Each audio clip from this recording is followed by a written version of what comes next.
Welcome, City League sports fans. What's going on? This is the platform where we express and show some appreciation for all things Columbus City League.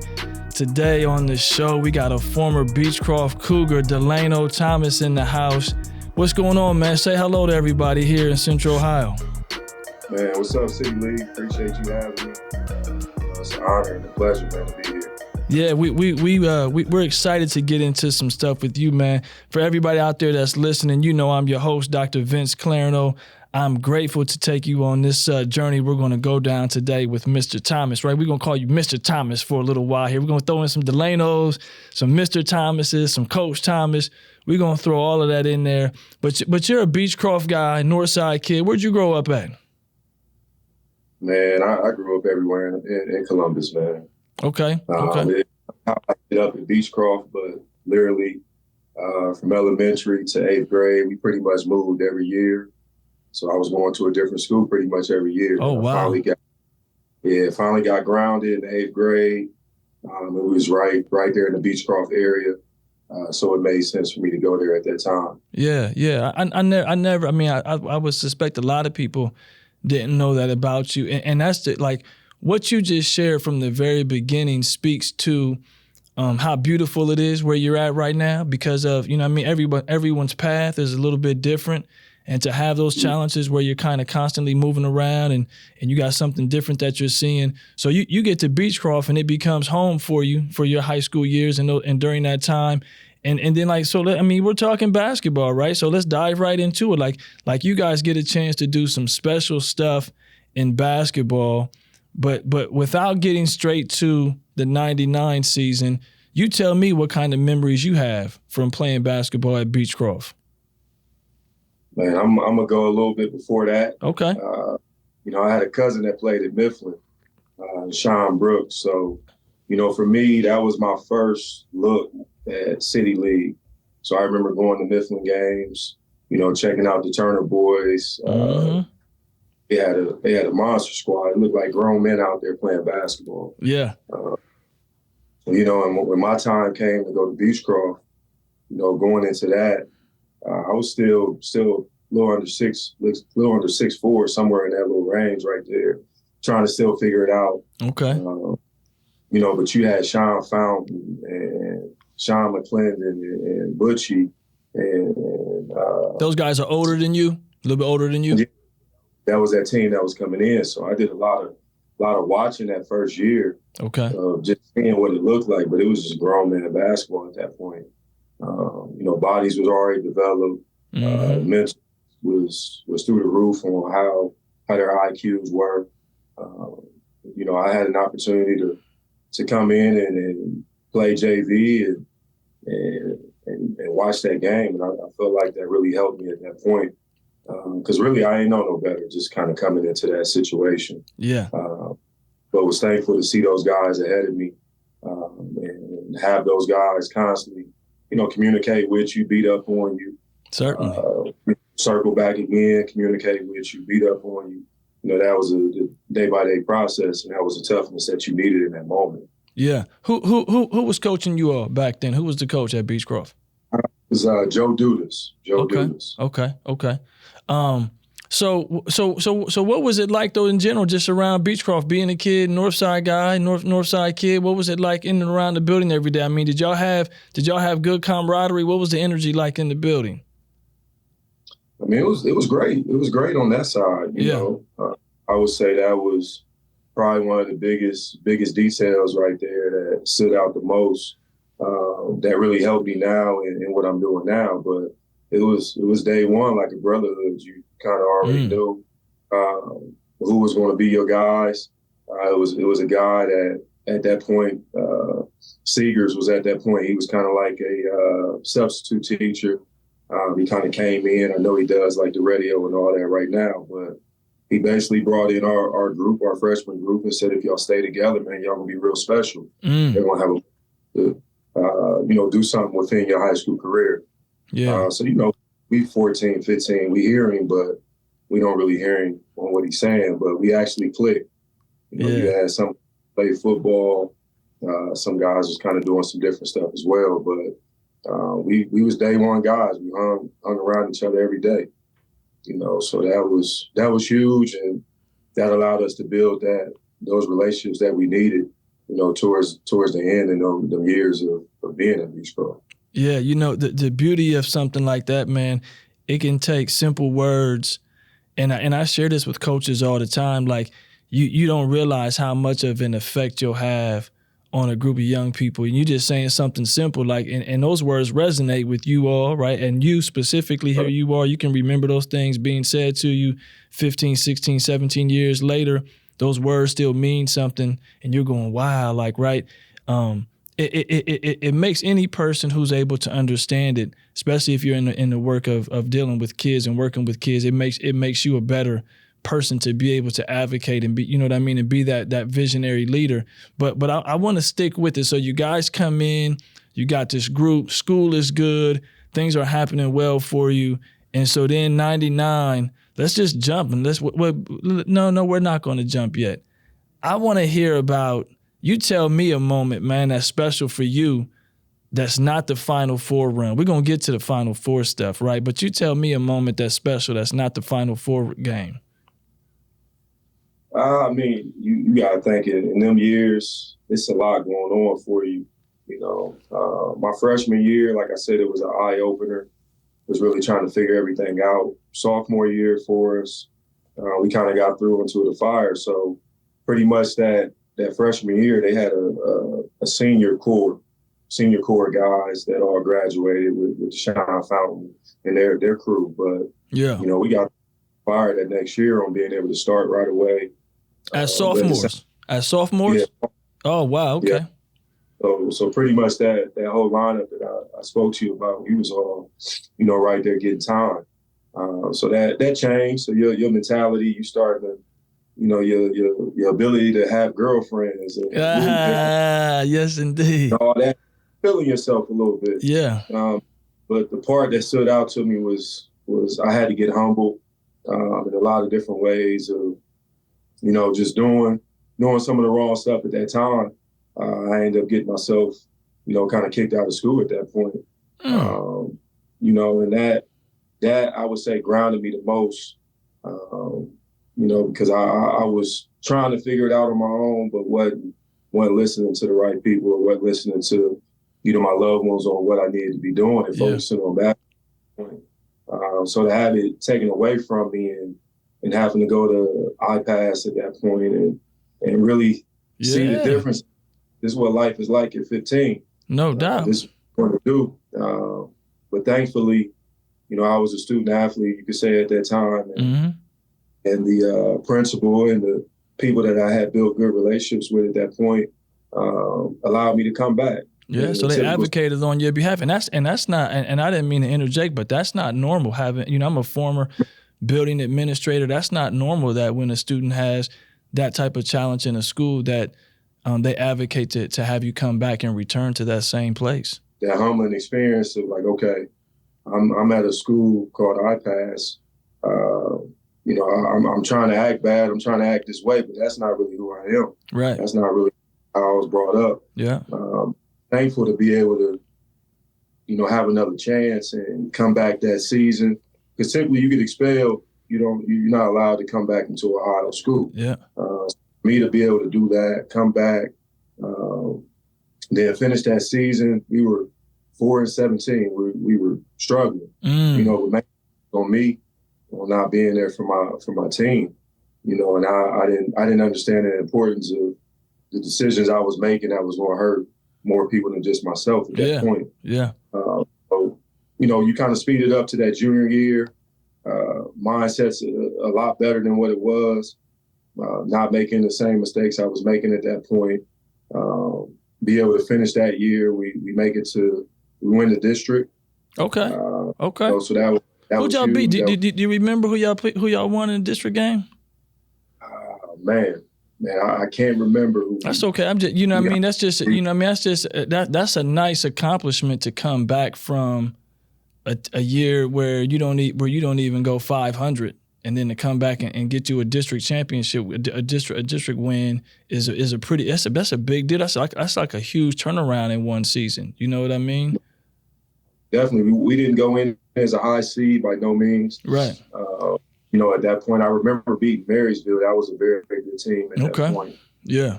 That was, you would say we wasn't supposed to win against. Right. But who we beat the championship, I'm not really sure. But we ended up playing against Cincinnati Roger Bacon, down in the and that's who got us at that point. Okay. And you kind of go to that 99 season. We had a little bit to us at that point. We had we understood what it felt like to lose. Yeah. Y'all were battle tested. I mean, the City League North was tough back then. That's going to get you along. The City League going to get you along and have you tested the way you need to. Right. Playing the guys you play day in, day out. And at that point, we weren't, you'll say it as a powerhouse. We wasn't a favorite. We were a top 3, top 4, in the City League North at that point. You know what I mean? So we were hungry. We were hungry at that point. You had Brookhaven, you had Northland, then you kind of had us kind of Who did Brookhaven have in that 99 season? That's 98, 99, your senior year? Is that your senior year, 98, 99? They had my man Phil Dupree, Frank. Oh, yeah, Phil. Twan. Yeah, they had young Rob was at that point. He wasn't as old as us, so I think he was a junior at that point. Yeah, okay. And who did Northland have? Northland had Andre Bethea. Oh, yeah. Cedric. Yeah, okay. He had some other guys. Yeah, okay.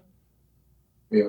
So 99, your senior year, you finish, like you said, in that top half of the North Division, 3rd, 4th, something like that, and then you guys go on this magical run during the tournament. Were you aware? Did y'all know something special was going on as y'all were making this run? Were y'all aware of it as it was happening, or was it just it's just such a blur? It goes by so quickly. How what's your recollection of it as a team of kids running around and making this run? No, we remembered every moment of that. Well, I still do at this point. Nice. That's something that still sticks with me. Got a little plaque in here. Yeah. Kind of memorized the season a little bit. And something to always tell the guys about. Yeah.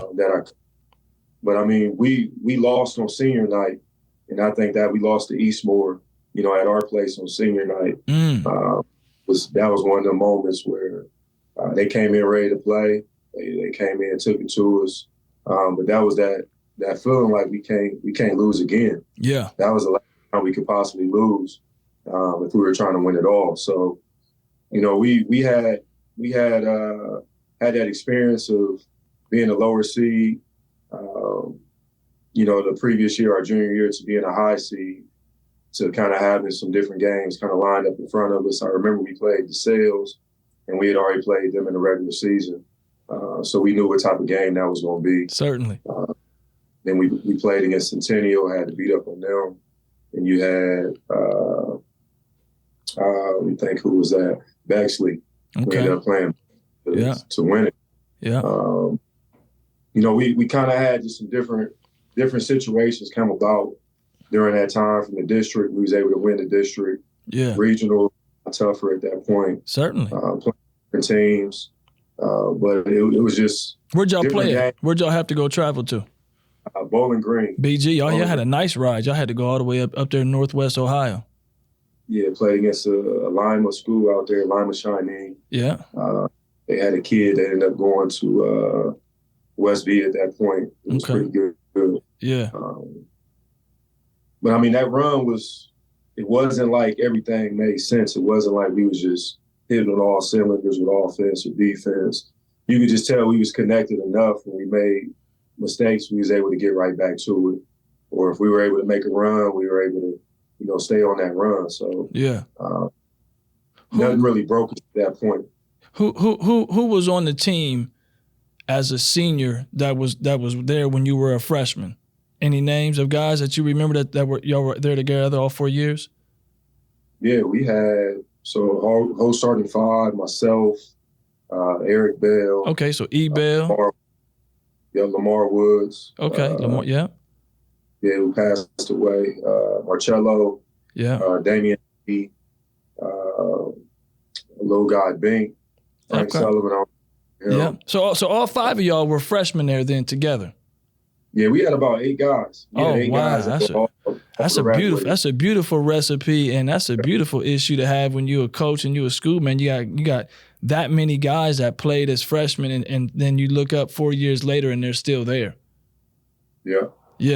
So that '99 game in the Final Four, people still talk about it, man. I don't know if you know that or not, but that was like one of the best games. You know, you guys go into a double overtime with Kettering Alter. You know, you end up coming up a point short, obviously. But that was a great game, man. Like when you look back on it, do you have is it warm memories to just have played in general, even though you didn't get the outcome you wanted? Is it warm memories about just the whole game overall? I mean, you gonna always remember your last game. Yeah. Stick to you, but I ain't gonna say warm memories because we lost. You know what I'm saying? Okay. It's one of them where bittersweet. Yeah, you wanna be able to win that last game. Win your last game. It's nothing like that. Yeah. You know, you go against a team that plays you zone the whole game. We're able to break it down, make shots, do the right stuff. But I mean, honestly, what stands out is just little plays that we possibly could have did better. You know, that probably sticks out the most. We up 2 after the first overtime. They throw a long baseball pass. You know, one of our guys fouls. We don't need to foul. They're probably going to shoot a bad shot at that point. We foul. They make 2 free throws. We go to double OT. Wow. You know, that becomes the memory that's kind of in the brain. Why we wasn't situational enough. Yeah. You know, at that point, that situational basketball, you know, like, all right, I understand I can't foul in this moment. I understand the clock. I understand what we're doing, but 17, 18 at that point, we ain't know no better at that. Right. At that point, but to get there, to have that success, you know, that still speaks volumes. That still resonates, you know, with what we was able to accomplish. But we had a team that, you know, could have and I would say should have won that state. Certainly. But I'll say it this way, man, like to give maybe a different perspective.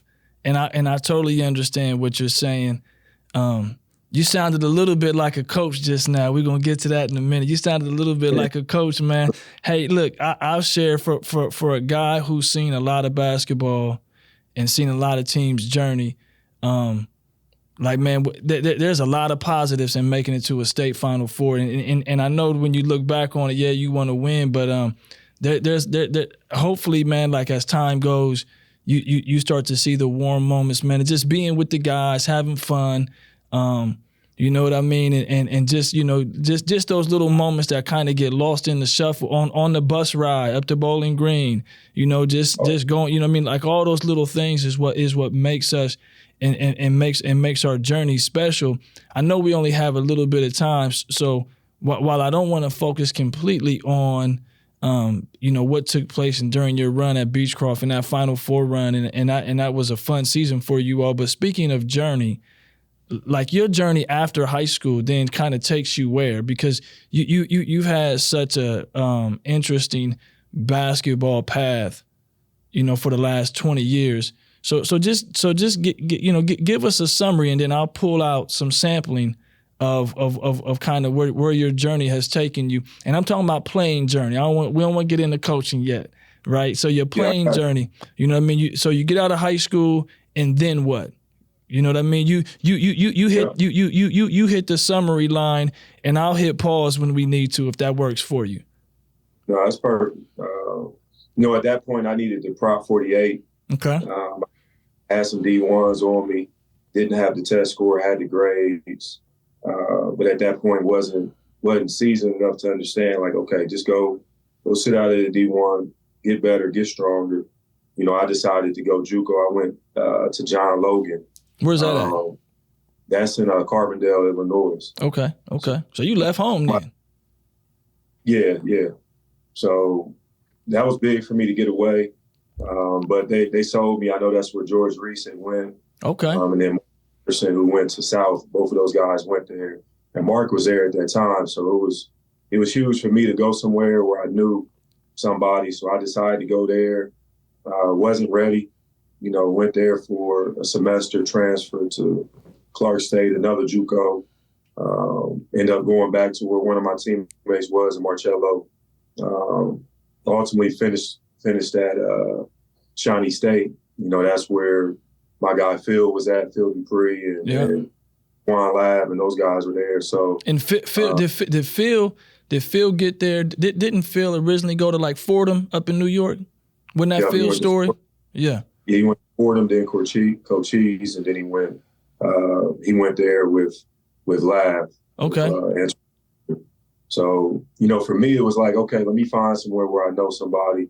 I felt like that's what made me feel comfortable at that point. Who was helping you along the way make those types of decisions? Because those are big life decisions. Who was in your corner helping you with those thoughts and those decisions? It was me. I wish I had somebody in that part to kind of steer me. But as I reached out to somebody like Phil and Swan, then you have Coach Bruce Howard, who Coach Brookhaven was, kind of overseeing those guys and helping them. Hey, man, when we talk basketball, let me just share real quick. Coach Howard's name comes up almost on every show, man, which is the beauty of what he blessed Central Ohio with, man. To be a guy that was out here mentoring and guiding young people. His name comes up time and time again, and not even just with Brookhaven guys. Like, his name just comes up with, you know what I mean? Cool. Like, if just whoever. I mean, I remember doing film exchange with Brookhaven when I was coaching. I walked in there and I was like, wow, like this is running in here. You know what I mean? So, I didn't mean to stop you, but I was just curious. Those like the magnitude of the decisions you're sharing are huge life decisions. And I was just curious who might have been, but for you to be in a headspace, man, where you're able to not only but like trust in yourself. You know what I mean? Like a lot of people haven't experienced a situation where they have to make those types of decisions and can only just lean on themselves and trust themselves. You know what I mean? Like a lot of people have to lean on others. So you're talking to some of these people, and I cut you off at Bruce Howard. I apologize. No. So, I mean, as you're saying, like this, making decisions like that is tough. You're making life decisions as a young adult, trying to make these changes, not going on faith, not going on anything, but, raw emotion and what you think is right for you is a difficult thing to do. Yeah. But to go from there to, having a successful, 2 years at Shawnee State, was able to be, first team All-American Player of the Year in the conference, which opened up doors for me.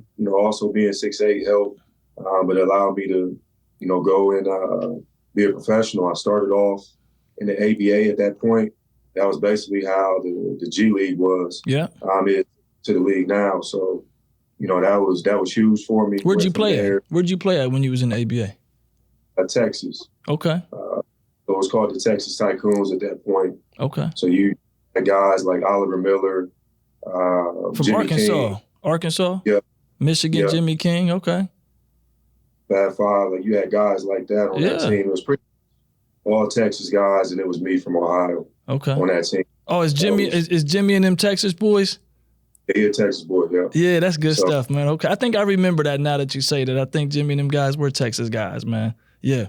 So that was my first experience of like, okay, these are real pros right here. I'm still in college mode, of how you need to kind of prepare and work. And, it was really teaching me how to be more consistent. Certainly. I go there to playing in Norway.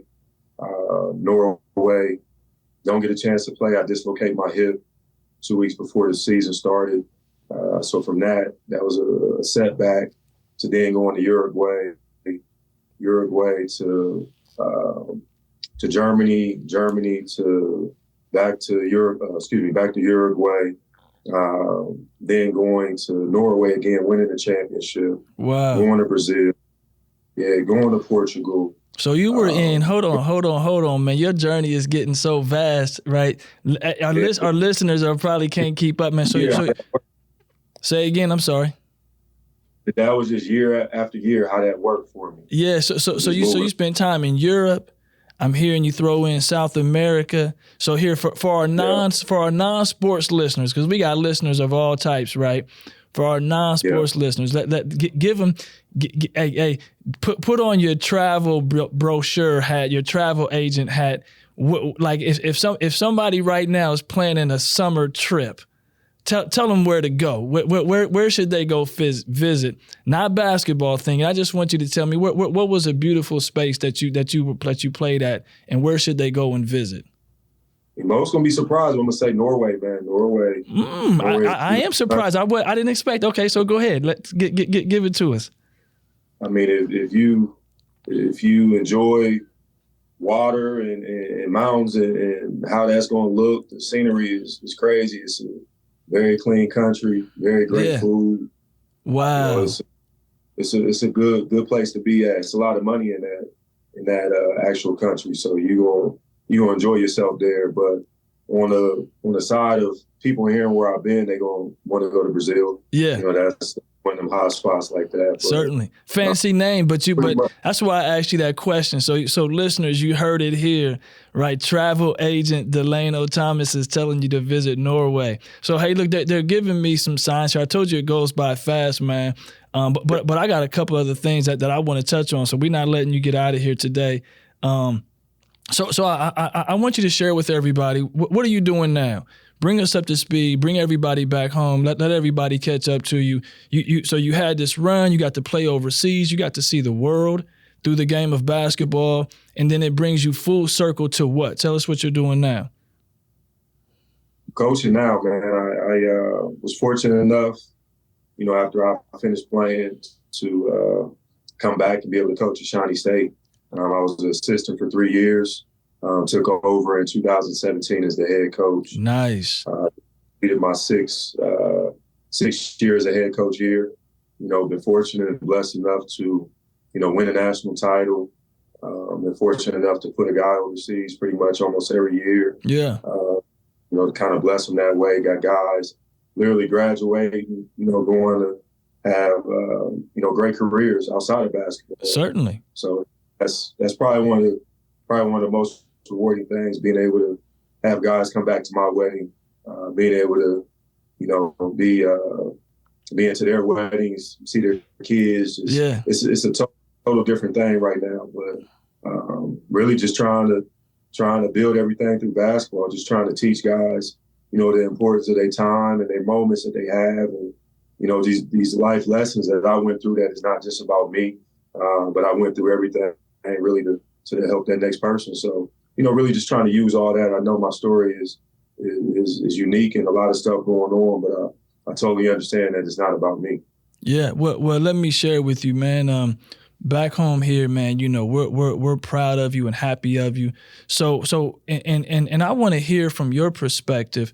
So here you are, you're like you said, you're coaching college kids, you're helping young people find their journey, their adult life journey, their path, right? Like, okay, what role you play in their life. But so if you're sitting right now with a group of people, no, I'm gonna personalize it, a group of buddies, man, and they all got kids in high school. Cause I want the real advice. I don't want the coach advice. I want the advice you telling your buddies about it. What's going on in college basketball right now? What's the advice you have for a high school kid, a high school mom of a mom of a high school basketball player, a dad of a high school basketball player? What do they need to know about making that leap into college? What do they need to know in general? Give all our listeners some advice, because you're on the other side. So families and kids want to know what you know. I mean, really the biggest thing, man, is what's happening right now is your time is being cut short more and more. So people don't realize that. So they feel like, okay, I commit to a school where I go here, I got 4 years to figure it out. You know, it's not like that anymore. You pretty much got to sell yourself from day one. That's a high school kid. You got to be doing the right stuff. You got to be moving in high school as a college kid. You know, and if you want to be a college all-conference guy, well, you got to be looking like that. You know, in high school, that got to kind of be your work ethic, your mindset, really what you preach. You want to be an All-American, it's the same thing. But what I mean by it being cut short, Yeah, I was going to ask you that. Yeah, it's a people really care about what you're doing right now, man. Like you hot in the moment. You got to figure out how to stay hot in the moment. You got to figure out how to be consistent. Because you have a great 1 year, then you fall off that second year. You know, people look at you different. You know, it's the same with us. Championship. I might be a championship coach, but people forget about that right away. Okay. Yeah. What have you done for me lately? Type of business right now. Okay. You know, your working mom that's kind of trying to do it all for their kids. The advice I would say, like, get off the internet, stop just putting stuff out there, go get out in front of somebody. Go get in the car, go pull up on the coach. You really think you're ready? Go show them you're ready, but really be ready. Yeah. Like don't pop up and you're not ready for that. And you ask for a scholarship at this point. Right. Because you're able to invest this money into you. Which you should, but you gotta be ready for that. Yeah. And at the same, they're paying these kids now to get money. You know what I'm saying? Yeah. Like, why not really invest differently in yourself? Or let me brand my social media how it needs to be. Yeah. I'm wearing right now. Let me go ahead and label that when I put something out. I'm wearing Nike. Let me show up on that. Let me make sure I got a haircut. Let me part. You know what I'm saying? Like certainly. It's a totally different thing. Like you're rolled into being a business person, you know, at a young age. If you start playing in elementary, you gotta start you a business. Yeah. You're putting stuff out that works. So no handouts, nothing like that. Like you got to be a grown up a lot sooner. Yeah. And you really just got to take advantage of these moments that you have and capitalize on it because, you know, easily it can be taken away from you. Certainly. That's what I would tell the viewers. That's what the families. Yeah. In those situations, trying to figure it out, especially kids in the city, man. Like it's a lot of talent out there, but at the same point, they're getting looked based on, you know, them just not being ready for their moment. Let me ask you a question real quick before they wrap us up here. You said several times being ready. What can a kid do to be ready? Like give me whatever, a day in the life, a week in the life, a month in the life. What is preparing yourself to be ready look like in your opinion? When you're saying that, like when you're going to not now, like put your coaching hat back on as well, you're going to maybe recruit a kid or whatnot. What does being ready look like? How does one prepare to be ready? I mean, it's repetition. It's what you do every day. Okay. You know, based on how are you spending your 24 hours? Yeah. You know, are you getting in the time to the stuff that you really want to succeed at? Right. You can't. You want to really do something in basketball, but you put forth an hour a day, or you miss a day, or you're not taking care of your body. You're not lifting on it. So it's waking up to a plan. Like phone is a great tool to have. You can put it into your calendar, your notes. But this is how you can plan out your day, and you got to kind of stick to that. Yeah. And then that alone helps you because you never know. You pull up on the coach, you pull up on me. I'm gonna ask you to work out. It's not just coming to take a visit. I want to see what you look like. Yeah, no doubt.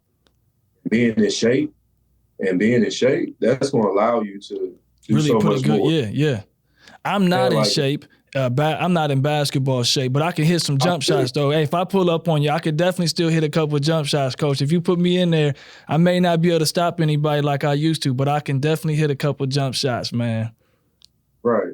I get it. So that's what it comes down to right now, just on how you spending your 24 hours. Okay. So I'll say this just because I know you got to go and all, but you're an actor. And you don't know when your moment's gonna come, and they finally give you that.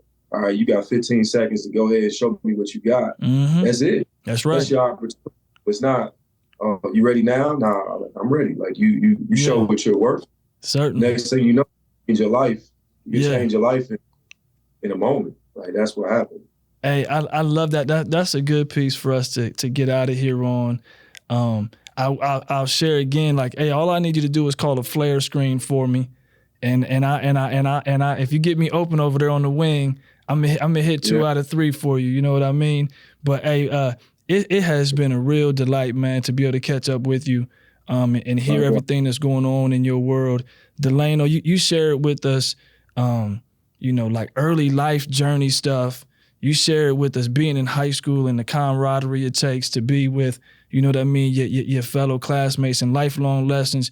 You shared with us this global journey of how life takes you all over the, game of basketball takes you all over the planet. You gave us the real estate, you gave us the travel agent energy, like, hey, look, man, go out here and visit some places. And then you capped it off with some casting agency. I was saying, but your casting agency, right? You gave us that nod for somebody. Like, you gave us so much here, man, to hold on to. But the piece that I will take away from it is be ready. You shared that several times, man, and early on you shared it, then you shared it again as a coach, you shared it again as a friend, advice you gave out, being ready. I hope that we were as ready as we could be to host you here today, man. It's been a real treat. You get us out of here, man. Say whatever you want to say. On a shout out, I think recently you also had a little girl. Is that what I'm understanding? Yeah. You had a little girl, man. So if you want to, you say what you want to say here at the end, and then I'll do a closure and we'll get out of here, man. We'll sign off. No, I just want to say thank you for, the platform that you guys are using to, advocate for City League and for everything that you guys are doing. I appreciate y'all's patience with getting me on here and trying to make that work with me. I'm just a product of that environment. Thankful and blessed to be in the position I'm in. I feel like this can happen for a lot of different people with what I'm doing. But at the same point, just get to work on what you really want to accomplish right now. Like, that's probably the biggest thing I can say to people. I'm ultimately also a resource for anybody that's watching this. So, you can find me on social media. I'm not hard to find in the city if you need to get my number. It's no problem on that. But yeah, again, I do appreciate you guys. Love it, man. Hey, well, whatever, I appreciate you sharing your journey with us. Wish you nothing but the best at Shawnee State, man. Go get you another one, you know what I mean? And keep on grinding and figuring it out, man. And, we're here, back home here in Columbus, man, trying to make it work. So I got to get us out of here. Much respect to you. Much love to you, man. Appreciate you being on the show and sharing the names and the stories that you shared. Everyone out there, man, be sure to catch us on future episodes on radio WCBE 90.5 FM. You can catch us on Spotify, Apple, wherever you listen to your favorite podcast. Additionally, follow the show or follow the Instagram page at City League Sports 614. I'm your host, Vince Clarino. We got down today with DeLano Thomas, man. Appreciate you.